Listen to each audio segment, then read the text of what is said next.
Purity by Thomas Ligotti. We were living in a rented house, neither the first nor the last of a long succession of such places that the family inhabited throughout my childhood years. It was shortly after we had moved into this particular house that my father preached to us his philosophy of rented living. He explained that it was not possible to live in any other way, and that attempting to do so was the worst form of delusion. We must actively embrace the reality of non-ownership, he told my mother, my sister, and me, towering over us and gesturing with his heavy arms as we sat together on a rented sofa in our rented house. Nothing belongs to us. Everything is something that is rented out. Our very heads are filled with rented ideas, passed on from one generation to the next. Wherever your thoughts finally settle is the same place that the thoughts of countless other persons have settled and have left their impression, just as the backsides of other persons have left their impression on that sofa where you are now sitting. We live in a world where every surface, every opinion or passion, everything altogether is tainted by the bodies and minds of strangers. Cooties, intellectual cooties and physical cooties from other people are crawling all around us and all over us at all times. There is no escaping this fact. Nevertheless, it was precisely this fact that my father seemed most intent on escaping during the time we spent in that house. It was an especially cootie-ridden residence in a bad neighborhood that bordered on an even worse neighborhood. The place was also slightly haunted, which was more or less the norm for the habitations my father chose to rent. Several times a year, in fact, we packed up at one place and settled into another, always keeping a considerable distance between our locations, or relocations. And every time we entered one of our newly rented houses for the first time, my father would declaim that this was a place where he could really get something accomplished. Soon afterward, he would begin spending more and more time in the basement of the house, sometimes living down there for weeks on end. The rest of us were banned from any intrusion on my father's lower territories, unless we had been explicitly invited to participate in some project of his. Most of the time, I was the only available subject, since my mother and sister were often away on one of their trips, the nature of which I was never informed of, and seldom heard anything about upon their return. My father referred to these absences on the part of my mother and sister as unknown sabbaticals, by way of disguising his ignorance or complete lack of interest in their jaunts. None of this is to protest that I minded being left so much to myself. Least of all did I miss my mother and her European cigarettes fouling the atmosphere around the house. Like the rest of the family, I was adept at finding ways to occupy myself in some wholly passionate direction, never mind whether or not my passion was a rented one. One evening in late autumn, I was upstairs in my bedroom preparing myself for just an escapade when the doorbell rang. This was, to say the least, an uncommon event for our household. At the time, my mother and sister were away on one of their sabbaticals, and my father had not emerged from his basement for many days. Thus, it seemed up to me to answer the startling sound of that doorbell, which I had not heard since we moved into the house, and could not remember hearing in any of the other rented houses in which I spent my childhood. For some reason, I had always believed that my father disconnected all the doorbells as soon as we relocated to a new rented house. I moved hesitantly, hoping the intruder or intruders would be gone by the time I arrived at the door. The doorbell rang again. Fortunately, and incredibly, my father had come up from the basement. I was standing in the shadows at the top of the stairs when I saw his massive form moving across the living room, stripping himself of a dirty lab coat and throwing it into a corner before he reached the front door. Naturally, I thought that my father was expecting this visitor, who perhaps had something to do with his work in the basement. However, this was obviously not the case, at least as far as I could tell from my eavesdropping at the top of the stairs. By the sound of his voice, the visitor was a young man. My father invited him into the house, speaking in a straightforward and amiable fashion that I knew was entirely forced. I wondered how long he would be able to maintain this uncharacteristic tone in conversation, for he bid the young man to have a seat in the living room, where the two of them could talk at leisure, a locution that sounded absolutely bizarre as spoken by my father. "As I said at the door, sir," the young man said, "I'm going around the neighborhood telling people about a very worthy organization." "Citizens for Faith," my father cut in. "You've heard of our group?" I can read the button pinned to the lapel of your jacket. That is sufficient to allow me to comprehend your general principles. Then you might be interested in making a donation, the young man said. I would indeed. That's wonderful, sir.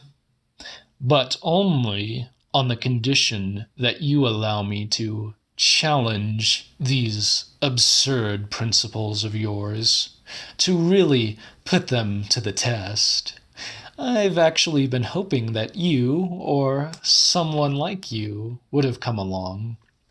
It's almost as if a fortuitous element of intervention brought you into this house, if I were to believe in something so preposterous.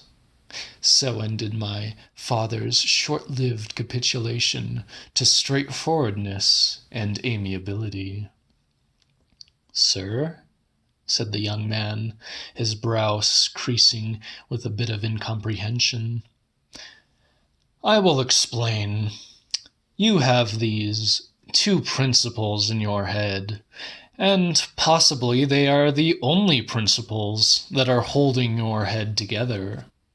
The first is the principle of nations, countries, the whole hullabaloo of motherlands and fatherlands.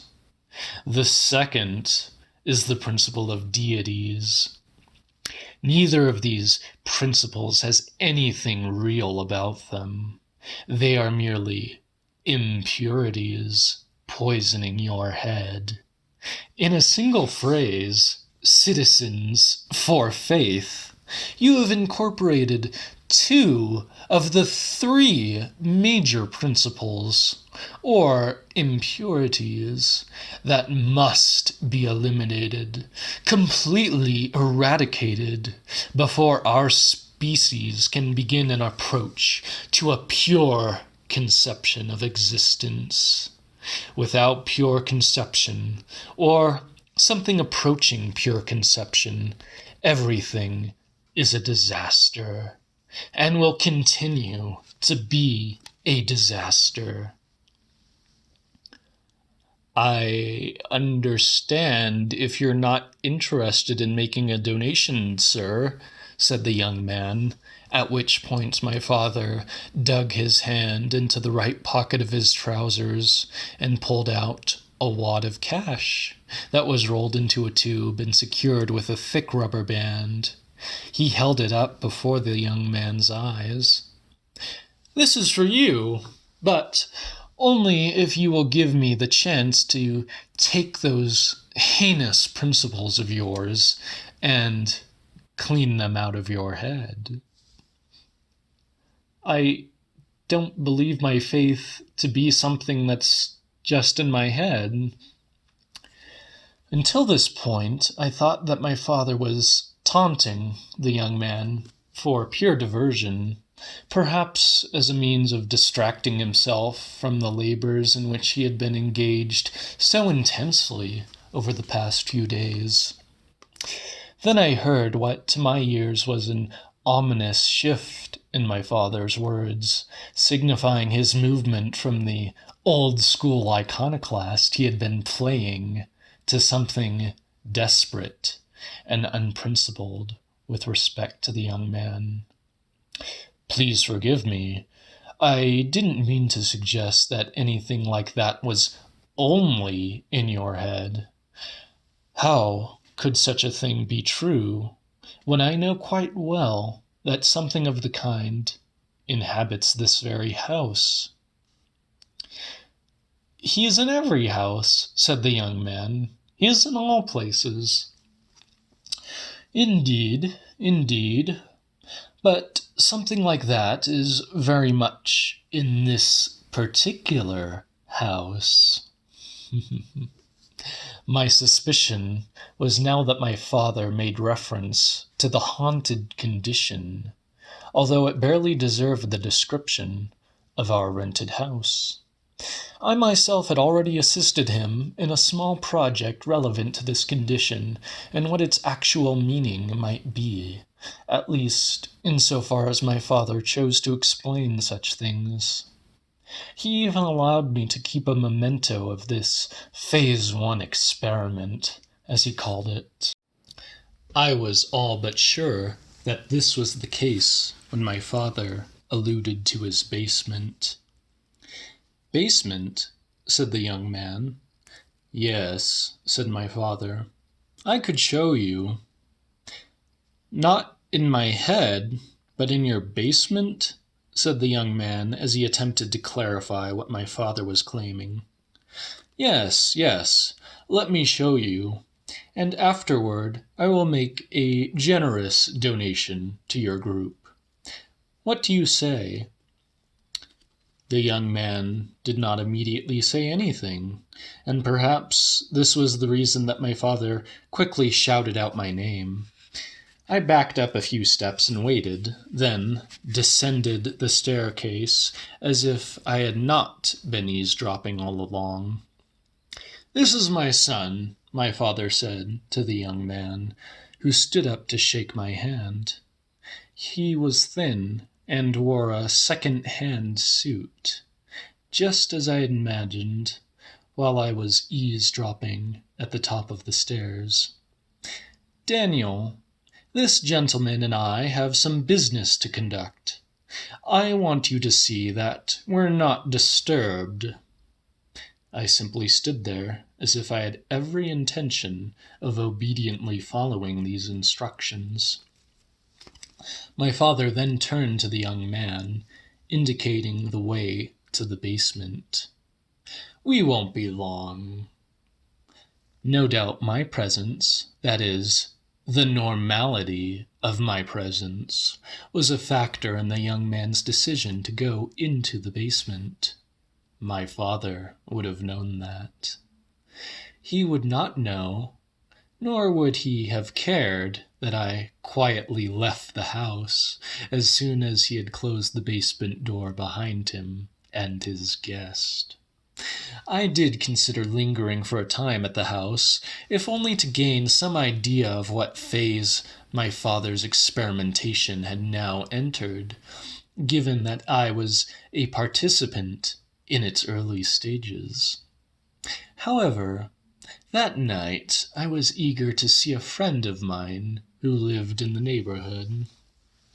To be precise, my friend did not live in the bad neighborhood where my family had rented a house, but in the worse neighborhood nearby. It was only a few streets away, but this was the difference between a neighborhood where some of the houses had bars across their doors and windows, and one in which there was nothing left to protect, or to save, or to care about in any way. It was another world altogether, a twisted paradise of danger and derangement, of crumbling houses packed extremely close together, of burnt-out houses leaning towards utter extinction, of houses with black openings where once there had been doors and windows, and of empty fields over which shone a moon that was somehow different from the one seen elsewhere on this earth. Sometimes there would be an isolated house hanging onto the edge of an open field of shadows and shattered glass, and the house would be so contorted by ruin that the possibility of its being inhabited sent the imagination swirling into a pit of black mysteries. Upon closer approach, one might observe thin, tattered bedsheets in place of curtains. Finally, after prolonged contemplation, the miracle of a soft and wavering glow would be revealed inside the house. Not long after my family moved into a vicinity where such places were not uncommon, I found one particular house that was nothing less than the ideal of the type of residence, so to speak, I have just described. My eyes became fixed upon it, held as if they were witnessing some miraculous vision. Then one of the bedsheets that covered the front window moved slightly, and the voice of a woman called out to me as I stood teetering on the broken remnants of a sidewalk. "Hey you! Hey boy! You got any money on you?" "Some," I replied to that powerful voice. "Then would you do something for me?" "What?" I asked. "Would you go to the store and get me some salami sticks? The long ones, not those little ones. I'll pay you when you come back." When I returned from the store, the woman again called out to me through the glowing bedsheets. "Step careful on those porch stairs," she said. "The door's open." The only light inside the house emanated from a small television on a metal stand. The television faced a sofa that seemed to be occupied from end to end by a black woman of indefinite age. In her left hand was a jar of mayonnaise, and in her right was an uncooked hot dog, the last one from an empty package lying on the bare floor of the house. She submerged the hot dog into the mayonnaise, then pulled it out, and finished it off without taking her eyes from the television.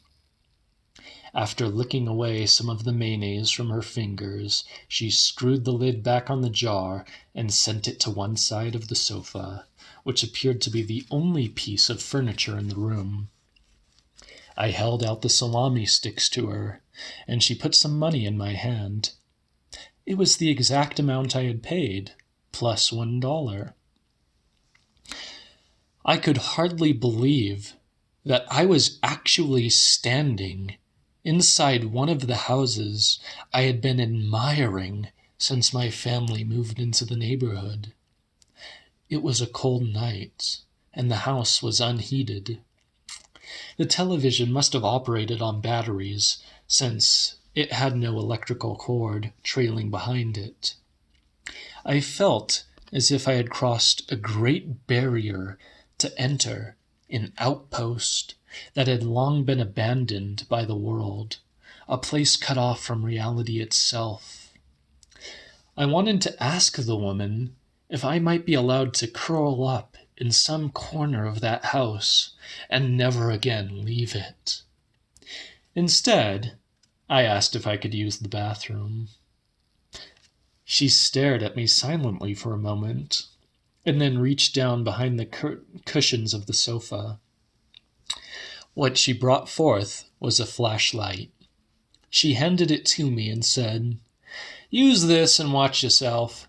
It's the second door down the hall. Not the first door, the second door. And don't fall in." As I walked down the hall, I kept the flashlight focused on the gouged and filthy wooden floor just a few feet ahead of me. I opened the second door, not the first, then closed it behind me. The room in which I found myself was not a toilet, but a large closet. Toward the back of the closet, there was a hole in the floor. I shone the flashlight into the hole and saw that it led straight into the basement of the house. Down there were the pieces of a porcelain sink and commode, which must have fallen through the floor of the bathroom that was once behind the first door I had passed in the hallway. Because it was a cold night and the house was unheated, the smell was not terribly strong. I knelt at the edge of the hole and shone the flashlight into it as far as the thin beam would reach. But the only other objects I could see were some broken bottles stuck within the strata of human waste. I thought about what other things might be in that basement, and I became lost in those thoughts. "Hey boy," I heard the woman call out. "Are you all right?" When I returned to the front of the house, I saw that the woman had other visitors. When they held up their hands in front of their faces, I realized I still had the shining flashlight in my hand. I switched it off and handed it back to the woman on the sofa. "Thank you," I said, as I maneuvered my way past the others and toward the front door. Before leaving, I turned to the woman and asked if I might come back to the house. "If you like," she said. "Just make sure you bring me some of those salami sticks." That was how I came to know my friend Candy, whose house I visited many times since our first meeting on that thrilling night. On some visits, which were not always at night, she would be occupied with her business, and I would keep out of her way as a steady succession of people, young and old, black and white, came and went. Other times, when Candy was not so busy, I squeezed next to her on the sofa, and we watched television together. Occasionally we talked, although our conversations were usually fairly brief and superficial, stalling out as soon as we arrived at some chasm that divided our respective lives and could not be bridged by either of us. When I told her about my mother's putrid European cigarettes, for instance, Candy had a difficult time with the idea of European, or perhaps with the very word itself. Similarly, I would often be unable to supply a context from my own life that would allow me to comprehend something that Candy would casually interject as we sat watching television together. I had been visiting her house for at least a month when, out of nowhere, Candy said to me, "You know, I had a little boy that was just about your age." "What happened to him?" I asked. "Oh, he got killed," she said, as if such an answer explained itself and warranted no further elaboration. I never urged Candy to expand upon this subject, but neither could I forget her words or the resigned and distant voice in which she had spoken them. Later, I found out that quite a few children had been killed in Candy's neighborhood, some of whom appeared to have been the victims of a child murderer who had once been active throughout the worst neighborhoods of the city for a number of years before my family moved there. It was, in fact, my mother who, with outrageous insincerity, warned me about some dangerous pervert stealthily engaged in cutting kids' throats right and left in what she called that terrible neighborhood where your friend lives.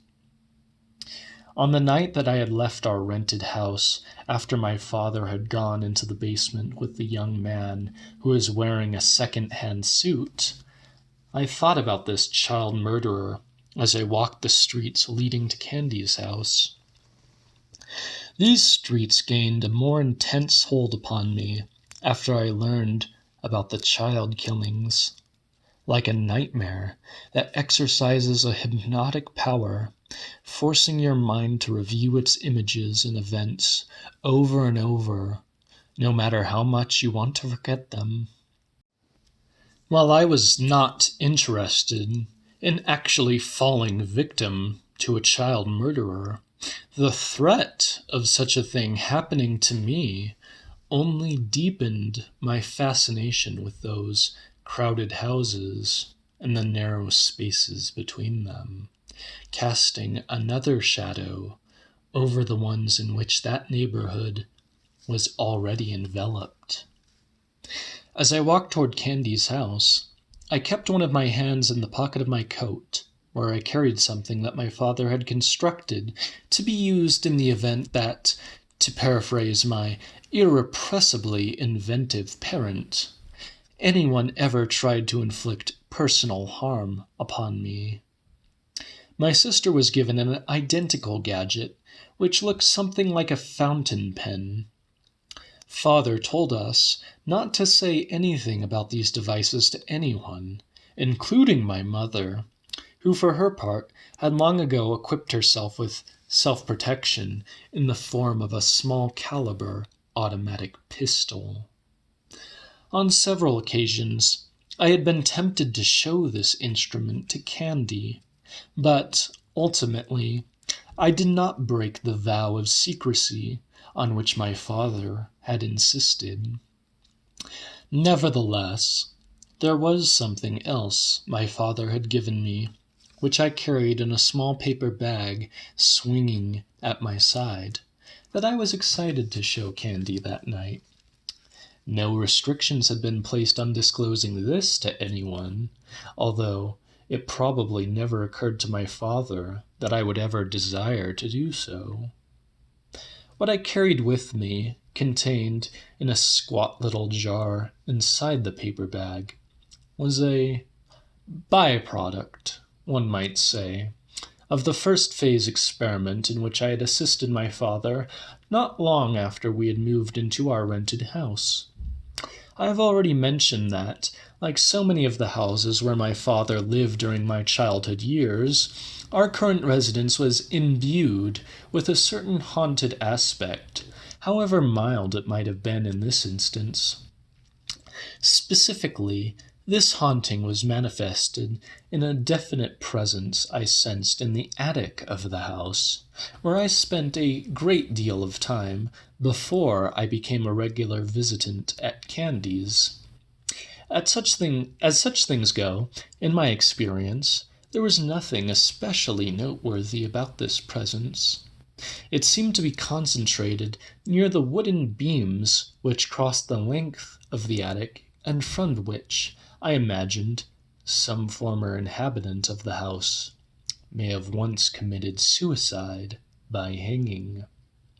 Such speculation, however, was of no interest to my father, who strongly objected to the possibility of spooks or spirits of any kind, or even the use of these terms. "There is nothing in the attic," he explained to me. "It's only the way that your head is interacting with the space of that attic. There are certain fields of forces that are everywhere, and these forces, for reasons unknown to me as of yet, are potentiated in some places more than others. Do you understand? The attic is not haunting your head. Your head is haunting the attic.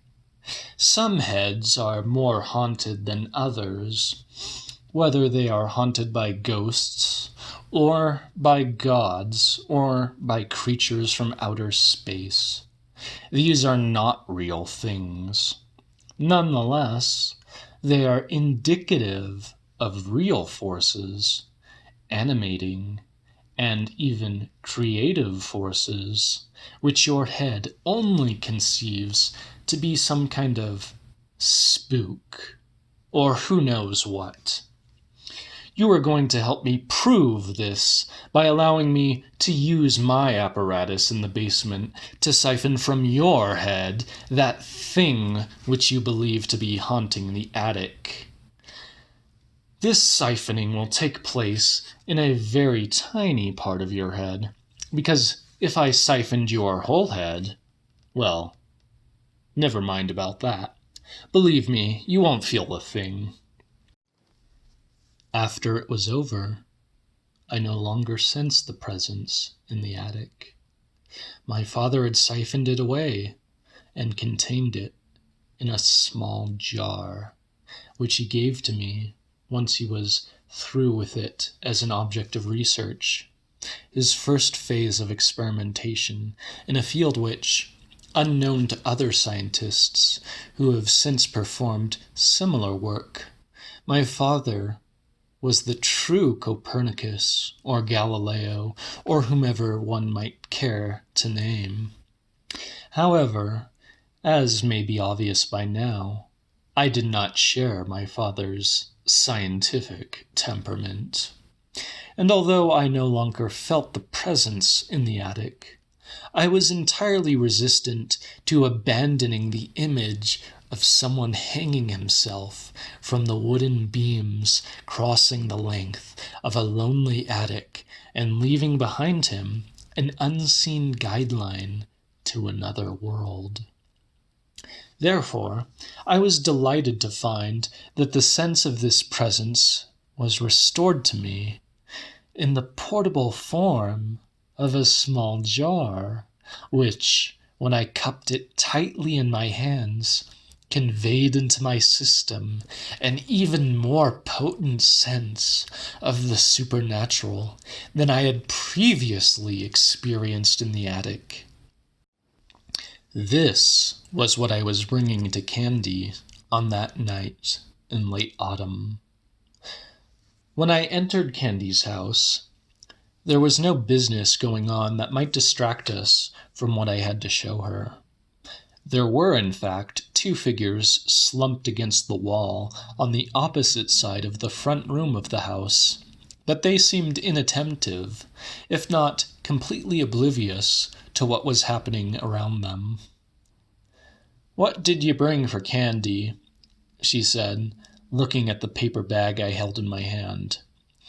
I sat down on the sofa beside her, and she leaned close to me. "This is something," I started to say, as I removed the jar from the bag, holding it by its lid. Then I realized that I had no way to communicate to her what it was I had brought. It was not my intention to distress her in any way, but there was nothing I could say to prepare her. "Now, don't open it," I said. "Just hold it." "It looks like jelly," she said, as I placed the jar in her meaty hands.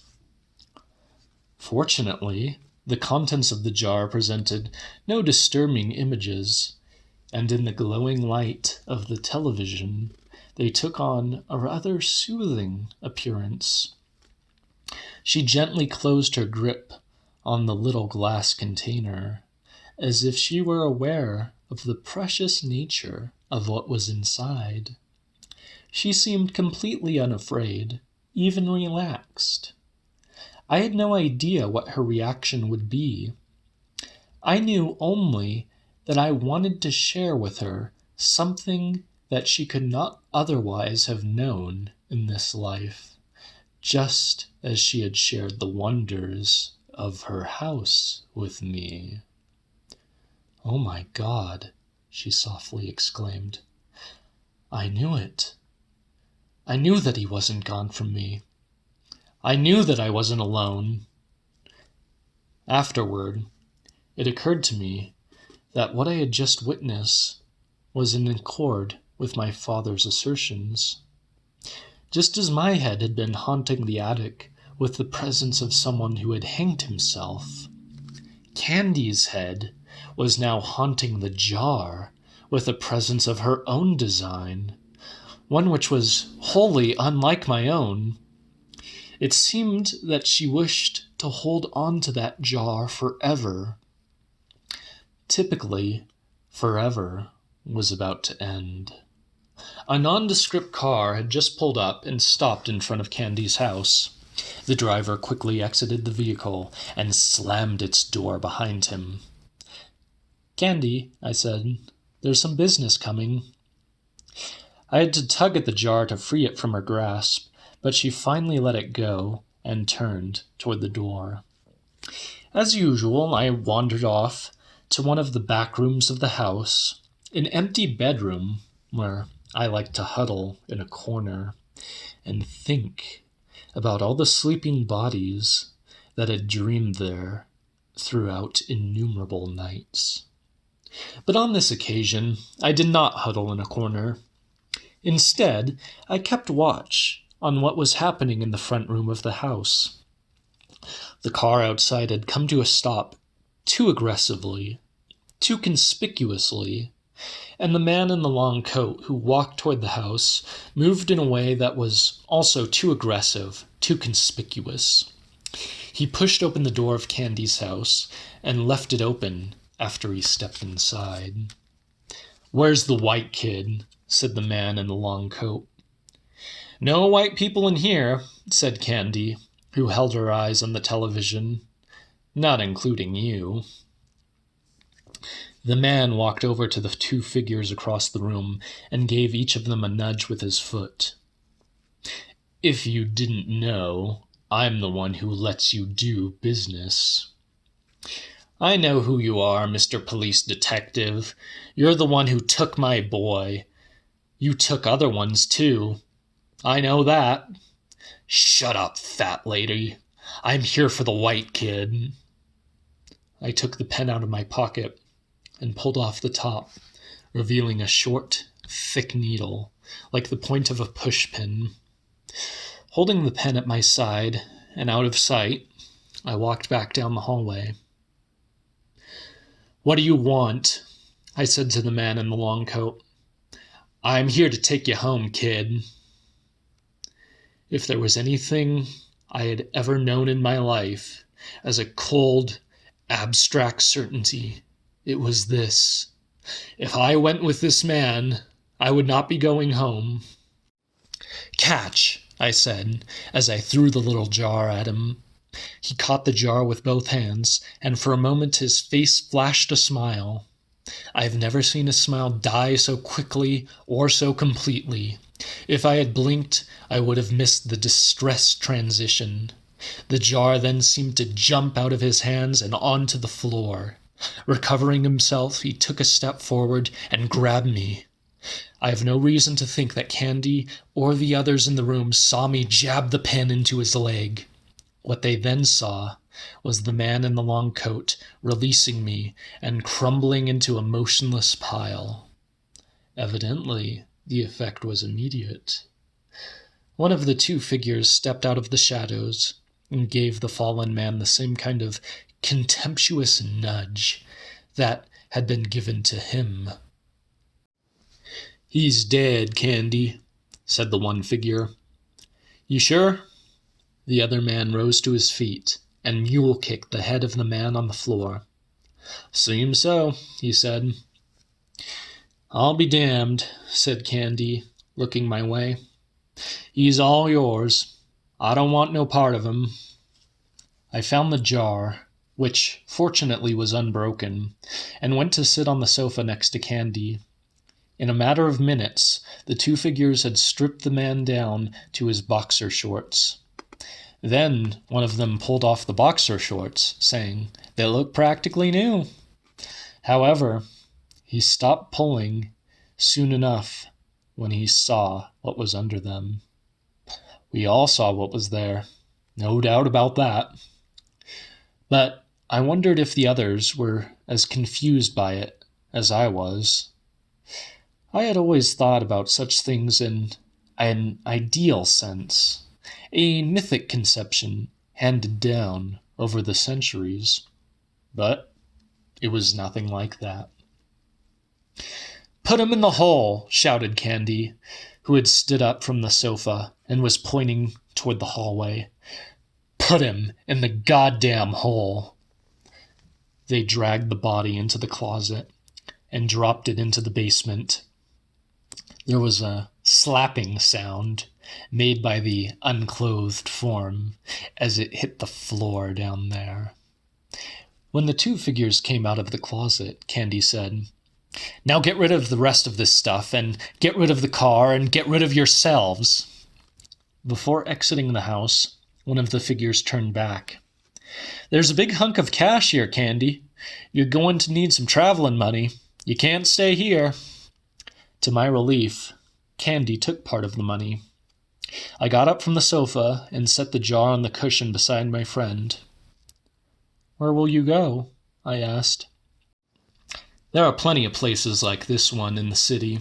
No heat, no electricity, no plumbing, and no rent. I'll be all right." "I won't say anything." "I know you won't. Goodbye, boy." I said goodbye and wandered slowly home, dreaming all the while about what was now in Candy's basement. By the time I arrived at the house, it was after midnight.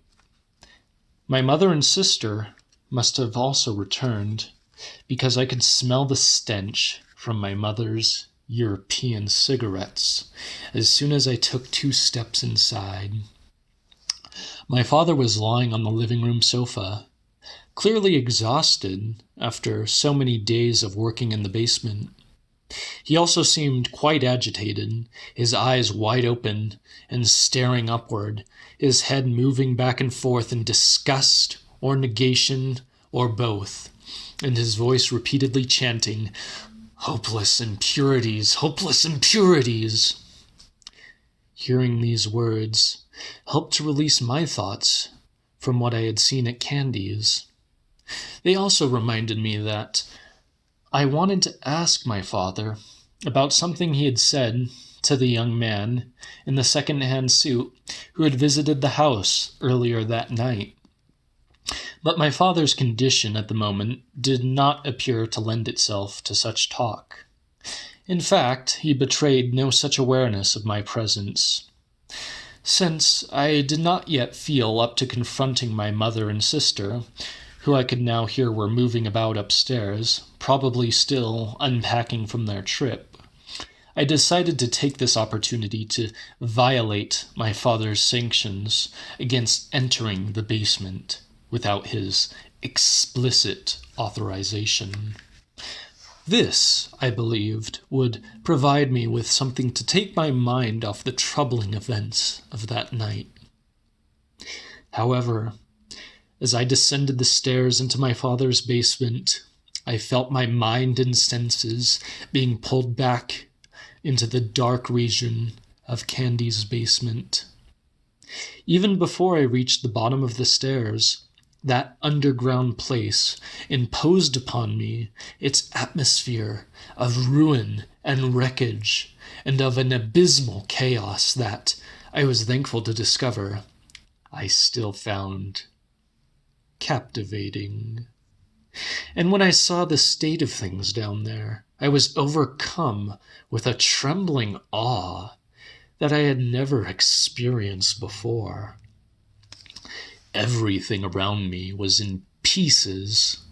It looked as if my father had taken an axe and hacked up the whole apparatus on which he had once placed all his hopes of accomplishing some task that only he cared to envision. Wires and cords hung from the ceiling, all of them chopped through and dangling like vines in a jungle. A greasy, greenish liquid was running across the floor and sluicing into the basement drain. I waded through an undergrowth of broken glass and torn pages.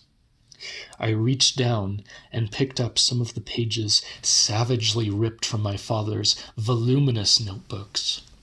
Meticulous diagrams and graphs were obscured by words and phrases written with a thick black marker.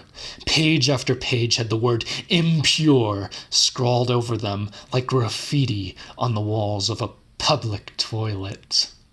Other recurring exclamations were, "Nothing but impurities, impure heads, nothing revealed, no pure conception, impossible impurities, and, finally, the forces of an impure universe." At the far end of the basement, I saw a hybrid contraption that looked as if it were a cross between a monarch's throne and an electric chair. Bound to this device by straps confining his arms and legs and head was the young man in a second-hand suit. His eyes were wide open, but they had no focus in them.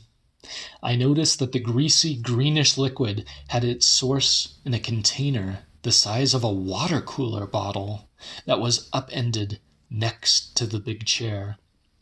There was a label on the container, written on masking tape, that read, "Siphonage." Whatever spooks or spirits or other entities had inhabited the young man's head, and my father appeared to have drained off a sizable quantity of this stuff, were now making their way into the sewer system. They must have lost something, perhaps grown stale, once released from their container, because I felt no aura of the spectral, either malignant or benign, emanating from this residual substance. I was unable to tell if the young man was still alive in any conventional sense of the word. He may have been. In any case, his condition was such that my family would once again need to find another house in which to live. "What happened down here?" said my sister from the other side of the basement. She was sitting on the stairs. "Looks like another one of Dad's projects took a bad turn." "That's the way it looks," I said, walking back toward the stairs. "Do you think that guy was carrying much money on him?" "I don't know. Probably. He was here collecting for some kind of organization." "Good, because Mom and I came back broke, and it's not as if we spent all that much." "Where did you go?" I said, taking a seat beside my sister. "You know I can't talk about that." "I had to ask." After a pause, my sister whispered, "Daniel, do you know what a hermaphrodite is?" I tried my best to conceal any kind of reaction to my sister's question, even though it had caused a cyclone of images and emotions to arise within me. That was what had confused me about the police detective's body. In my imagination, I had always pictured a neat separation of parts, but it was nothing like that, as I have already pointed out. Everything was all mixed together. Thank you, Elisa. Despite her adherence to my mother's strict rule of silence, my sister had always managed to give away something of what they had been up to. "Why do you ask that?" I said, also whispering. "Did you meet someone like that when you were with Mom?" "Absolutely not," she said. "You have to tell me, Elisa. Did she talk about me? Did she talk about me to this person?" "I wouldn't know. I really wouldn't," said Elisa as she rose to her feet and walked back upstairs.